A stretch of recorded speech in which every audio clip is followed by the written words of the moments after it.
Good morning friends, কেমন আছো তোমরা সকলে? আশা করছি সকলে খুব ভালো আছো, আমিও ঠিকই আছি। আজকে যে ভিডিওটা নিয়ে চলে এসেছি সেটা হচ্ছে কালকে রাত্রেবেলা মানে একটুখানি বেরিয়েছিলাম 15 আগস্টে কোথায় কীরকম হচ্ছে সব কিছু সেইগুলো দেখার জন্য বেরিয়েছিলাম। তো দেখতে বেরিয়ে নিউ টাউনের দিকেই গিয়েছিলাম। তো নিউ টাউনের দিকে বিশ্ব বাংলা গেটের সামনে যাওয়ার একটা প্ল্যানিং ছিল যে দেখি ওখানে কোনো সেলিব্রেশন হচ্ছে কিনা বা কোনো রকম ডেকোরেশন হয়েছে কিনা। তো যেতে যেতে হঠাৎ করে অ্যাক্সিস মলের উল্টো দিকে যে মানে অ্যাক্সিস মলটা যাবার আগে লেফট সাইডে যে সেন্ট্রালটা আছে, সেন্ট্রাল মলটা, ক্লক টাওয়ার আছে নিউ টাউন, ওই ক্লক টাওয়ারের মানে গ্রাউন্ডটাতে দেখলাম একটা বিশাল বড় মেলা হচ্ছে। তো যখন দেখলাম যে এত বড় একটা মেলা হচ্ছেই, এত সুন্দর, আর মেলা যেতে কার না ভালো লাগে বলো, তো সাথে সাথে গাড়ি ঘুরিয়ে চলে গেলাম ওই গ্রাউন্ডে, সেন্ট্রালের ওই মাঠটাতে। তো গিয়ে গাড়ি পার্ক করে ঢুকতে গিয়ে দেখলাম যে মেলাটাতে ঢুকতে গেলে এন্ট্রি ফি নিচ্ছে 10 টাকা করে। এন্ট্রি ফি জমা দিয়ে ওখান থেকে টিকিট নিয়ে মেলাটাতে ঢুকলাম।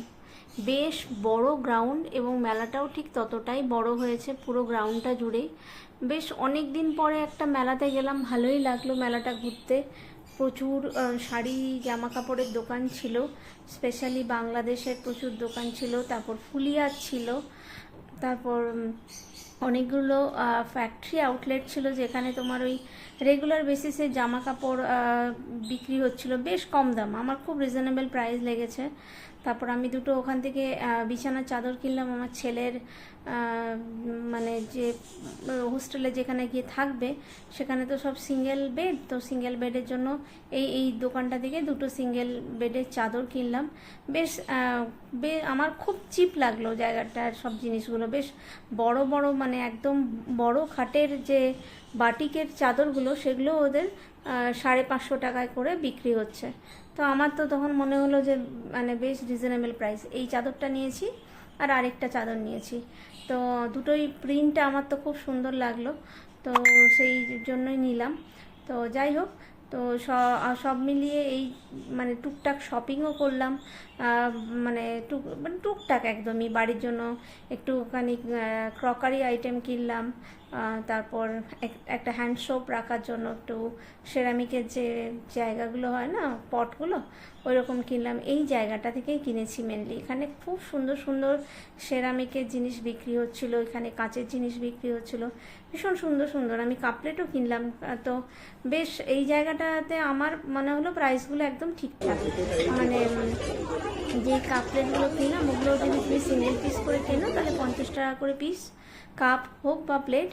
আর যদি তুমি সেটে কেনো 6টা কাপের দাম 200 টাকা আর 6টা প্লেটের দাম 250 টাকা।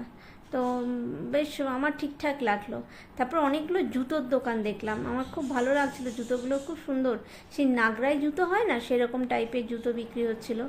আর যেরকম মেলাতে যেরকম নাগরদোলারে থাকে সেগুলো তো ছিলই, একটা মজাদার গেম কাউন্টারও ছিল, বাচ্চাদের জন্য কি ছিল আর বড়দের জন্য একটা গেম কাউন্টার ছিল। কি করেছে বলো তো, একটা ছোট্ট স্টুলের ওপরে 5টা গ্লাস রেখেছে, স্টিলের গ্লাস, মানে সাজিয়ে, নিচে 3টে তার উপরে 2টো, তো তার উপরে 2টো আর তার উপরে একটা, এরকম করে 6টা গ্লাস রেখেছে মনে হয়।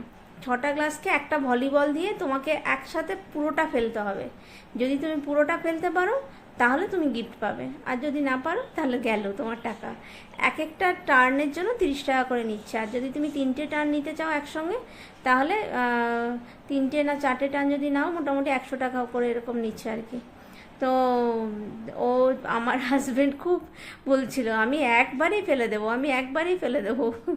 আমি সেটা না এক্সাইটমেন্টে ভিডিও করতেই ভুলে গেছি। ও এমন একবারে ফেলে দেবে বললো, কিন্তু এমনভাবে স্টাইলে ওদের রাখা আছে না, প্রত্যেকবার একটা করে গ্লাস রয়ে গেল, কিছুতেই সব কটা গ্লাস পড়লো না। টাকাটা তো গেলই, একটা গিফটও আসলো না।